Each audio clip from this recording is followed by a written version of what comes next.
This is a good list that I've put together, inspired by a couple of others and my own contribution, and I'd like to share this list with you. First, learning the power of purpose. A person who has purpose in their life, they have something to go for, some meaning. One writer described it, for some people it becomes a magnificent obsession. And for you and I, maybe it doesn't need to be that dramatic as a magnificent obsession. But it has to be something that does something to us, something that pulls us, especially into the future. You know, there are many influences on us. One is the influence of the past. Some people are always pulled back by the past. Some people are always pulled aside by the distractions. But here's what's powerful. If you have a list of high purpose in your life, it pulls you toward the future. And the more powerful the purpose is, the stronger it pulls. And here's the other great advantage if you have purpose for the future. It pulls you through all kinds of challenges and all kinds of difficulties. If you don't have these strong purposes for the future, it's easy to get swallowed by a bad day. It's easy to be almost annihilated by a poor month. And it's easy sometimes to almost disappear beneath the waves of a year that goes backwards if you don't have something to pull you beyond that year. So if you want something to pull you through all kinds of challenges, all kinds of difficulties and things that come at you, you got to have something on out there beyond today, beyond next week, beyond next month, beyond this year, that pulls you into the future. And the clearer it is, the stronger it pulls. The more dynamic it is, the more it affects your life, your spirit, your heart, your soul. It also creates imagination. It gets your mind working on how to achieve that purpose. And if your mind will work, and if your heart works, and if your spirit works, and if you have good input, like good ideas, I'm telling you, there isn't anything you can't accomplish. So that's one of the great powers that'll make a variable of you, and that is purpose. Here's the next one, self-confidence. Where does self-confidence come from? And this is the best advice I can give you on that. Not neglecting, first of all, the small daily disciplines. Self-confidence really comes from feeling good about yourself. And one of the best ways to feel good about yourself is at the end of the day to know that you poured it on. You did your best. If you conducted a meeting, you did the best you could. If you made a phone call, it was the best phone call you could possibly make. If you wrote a letter, it wasn't a casual letter, it was your best letter. At the end of those kind of days, when you feel good about yourself, self-confidence starts to rise. You know that if you can have this kind of a good day, you can have another one the next day, and those days become the weeks become the months, and the month becomes a powerful year. Self-confidence comes from the lack of neglect. If you will not neglect to do the small daily disciplines, that's where self-confidence comes from. Part of good health is self-confidence. I know I'm going to be healthy. I take the Herbalife products. I eat the apple a day. I walk around the block. I do the jogging on the beach. At the end of the day, when you've really poured it on and you've done all the stuff, self-confidence grows. That self-confidence affects your health. It affects your future. It affects your psyche. So this is true. One of the great powers is self-confidence. Self-confidence means willingness to do whatever it takes to achieve. Some people say, well, I'll do it for a little while and see what happens. You know, I'll try a couple of things. If that doesn't work, I'm out of here. And all of us know that that kind of person doesn't have much of a future. But if you're willing to do whatever it takes, if I have to learn a couple of things, I will learn those things. If I got to learn 5 or 6 things, I'll learn all 6. If I have to take an extra class, I'll take an extra class. If I've got to read the books, I'll read the books. If I have to consult with people who know more than I know, I will do the necessary consulting. Whatever it takes, I will do. That starts to develop unbelievable self-confidence. Self-confidence also comes from the ability to rise above your circumstances. To rise above what happens, the petty little things, the discouraging things that would sink everyone else's ship except yours, that would cause someone else to quit early in the day, but you keep going. That kind of willingness to overcome all circumstances, whether it's the little challenges or the big challenges, if you're willing to do that, I promise you, this kind of power will work for you, and in you, the variable, it'll make a difference. The third on the list I had was enthusiasm. And here's what I wrote about enthusiasm. Enthusiasm that's powerful is mostly enthusiasm that is enthusiasm inside, 90%, 10% outside. We all know what the enthusiasm is like when somebody lets us see their enthusiasm, which is like the 90%, and only 10% of it is inside.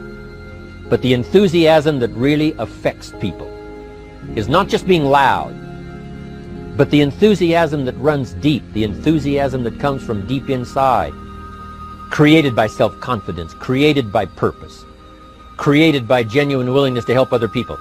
That kind of enthusiasm, knowing that you're going to get the job done, knowing you're going to affect people, knowing you're going to have testimonials flowing in from all kinds of directions. That kind of enthusiasm. A lot of it is quiet. A lot of it is unheard. And the 10% that's heard, it rings a bell.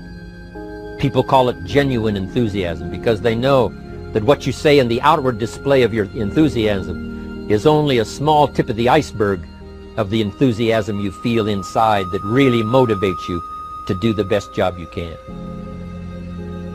Next on my list to help you become the powerful variable is expertise.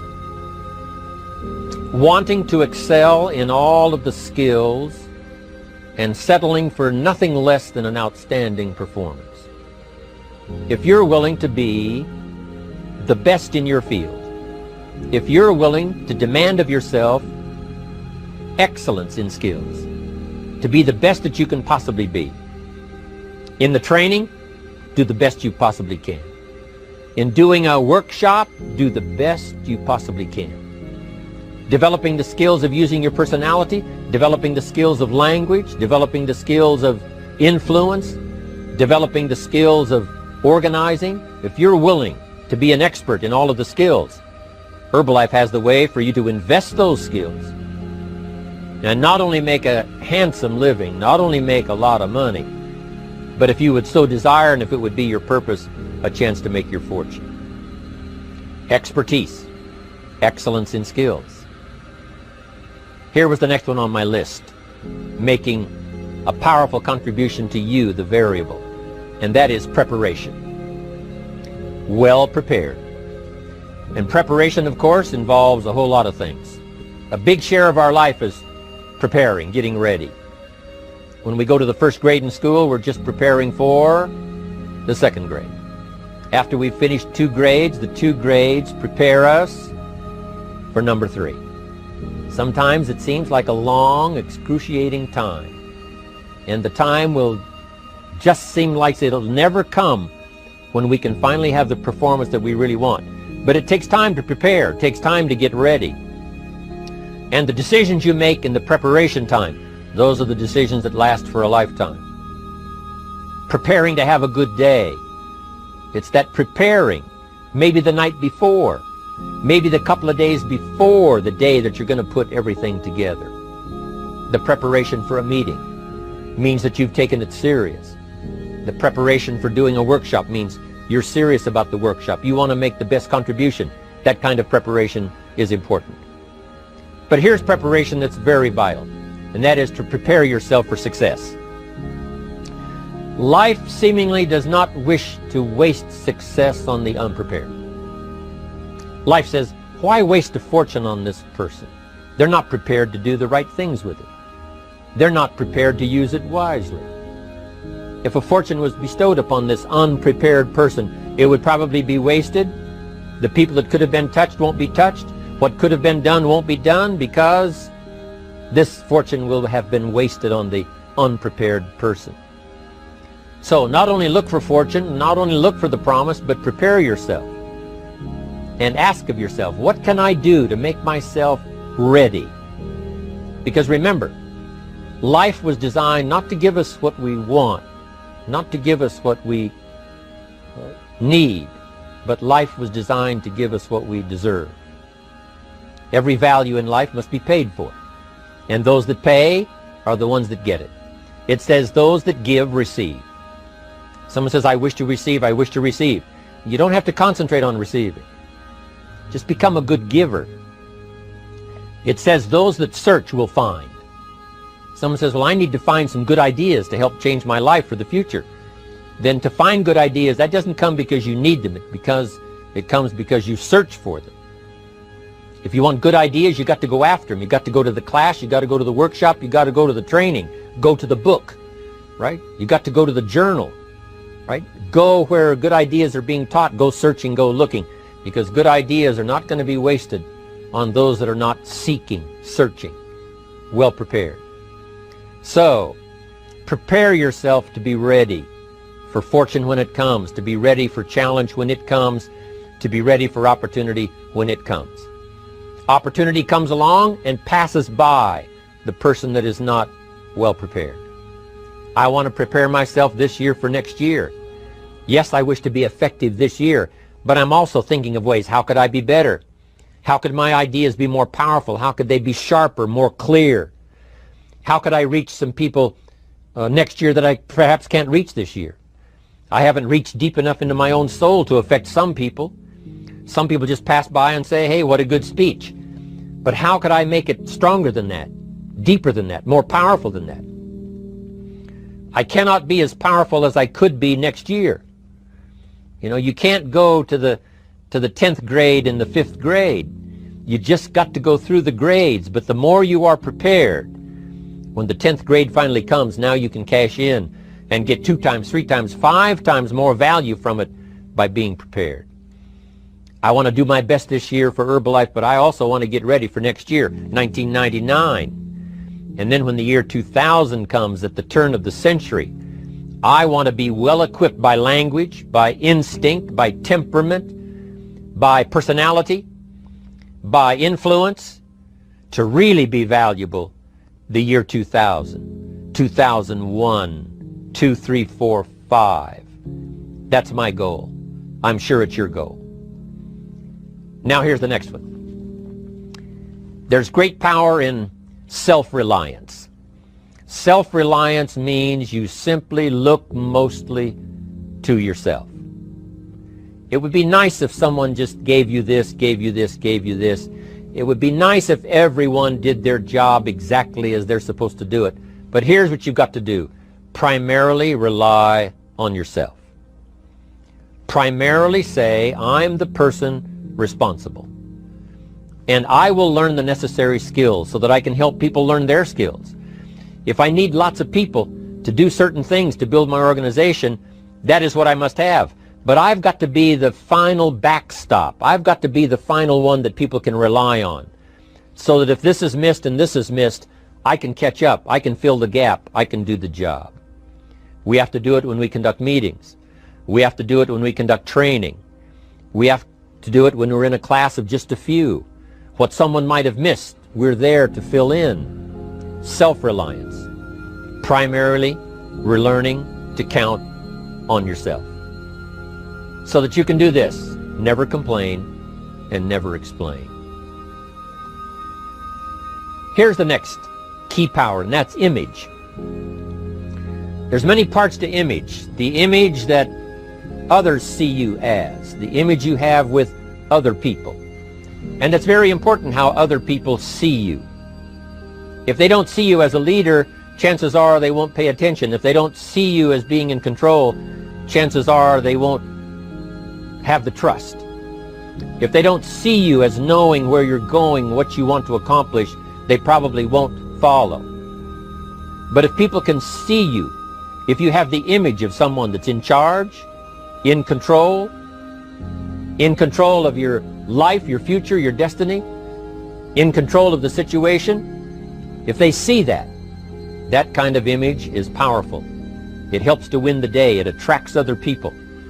People want to be around people that are in control, that are powerful, but they know how to use their power, influential, but they know how to use their influence. That kind of image is important. But here's a very important image, and that is your image of your self. The way you dress, the way you talk, the way you think, your capacity for learning, all of that is an important image that you have of yourself. The image that you have that if it needs to be learned, you could learn it. If there's a book that needs to be mastered, you could master it. If there's a skill that needs to be learned, why couldn't you get busy now and learn that skill? That kind of self-image, that I am continually trying my best to be the best I can. Because one of the most important places you have to look is into the future, yes. You've got to look into the past, yes. You've got to look around, yes. But one of the most important places you have to look is in the mirror. You know, how I appear to other people, that's important. But how I appear to myself is the ultimate importance. That kind of image, to where you'll develop the self-confidence, you'll develop the self-reliance. Now here's another one in my rather short list. The next word is character. Becoming a person of high values, a person of principles, a person of honesty, a person that earns respect. That kind of character. It took character when Mark started to put the marketing system together. How can we have a system that will build in the integrity, that people will know that if this happens, then this will happen, and if this goes wrong, here's the way to fix it? Unless you have the principles and the character and the integrity to put together a viable plan for a wide variety of people, then the system is not going to last very long. And I've been around long enough, and I'm sure you have been around long enough to see a lot of systems that got started, but they failed. And the reason is because they were not constructed with integrity. They were not constructed with character. They were not constructed with doing the right thing. They might have been constructed to take advantage. You know, cash it out as quickly as possible and leave. Mark was involved when others took advantage of him all those years ago before Herbalife. When someone took advantage and didn't have the character, didn't have the principles, and didn't have the character to stay, the character to see it through, the character to do the right thing. So this is important, to develop the character within yourself, that people see you as honest, as fair, willing to do the right thing, willing to be helpful, but always willing to walk the center line, not to pass the line. When we come to an opportunity like Herbalife, especially multi-level network marketing, it is so dynamic, it is so powerful, and it is so possible in fortune making that sometimes people want to speed up the process by cutting the corners, by neglecting to do the right things, you know, to cheat a little here, you know, cross the line just a little bit, because then, you know, it'll grow faster and you can cash in quicker. Not necessary here. Doing Herbalife right will build your fortune longer and stronger than trying to cut the corners and not doing it right. If we'll have the integrity that Mark had when he started it, and keep perpetuating that we will do the right thing by the marketing system, the right thing by a distributor who has a customer and they take care of that customer belongs to that distributor. That kind of integrity in the marketing system, the kind of integrity we have among each other, the kind of character we have to rely on each other, because here's what we cannot do. We cannot do this by ourselves. Mark's got to count on me. I've got to count on Mark. We've got to count on the president's team. The president's team has to count on the chairman's club for advice and counsel. We have to count on the millionaire team, the tabulator team, the world team. We've got to count on the distributor. We've got to count on the distributor giving the right message to the potential customer. We've got to count on the distributor giving wise counsel to the new recruit, teaching them the right way, the Herbalife way, the principled way, the character way. Vitally important. Building and developing your own character. Now here's another one. It's called self-discipline. Self-discipline, all of us have a challenge with that. Because sometimes it's easy, and especially if you're working hard, doing the best you can, it's easy sometimes to let up and let it go. But remember, So many people, especially now that we're as big as we are around the world, are counting on what we do. At home office, they have to be careful. They have to be disciplined. It's easy for the person who ships the product from Herbalife says, oh, well, I'll wait until tomorrow to ship it. And then they go home and sleep like a baby. But the distributor who's waiting for that product doesn't sleep that night, or doesn't sleep when the product doesn't show on time. But if everybody will have the discipline to say, I will do the best job I can. I will make mistakes, of course, because we're all human, but I'll try to remedy those mistakes and do the best job I can. That kind of self-discipline that understands how important your part is in all of the functions that work. Coming to work on the set here, HBN, there's so many people that play a part. And each one of the parts that are played is necessary to put on the broadcast, make it viable, make it real, make it powerful. Any couple of them missing, and it would be a disaster. But all of it put together, and it works like a charm. Each person developing the self-discipline to do their part, do their job. Here's one more, and that is the power of extraordinary performance and demanding of yourself excellent results. This is so important. If you want to live extraordinary, you must do extraordinary. If you want an extraordinary income, you must do extraordinary things.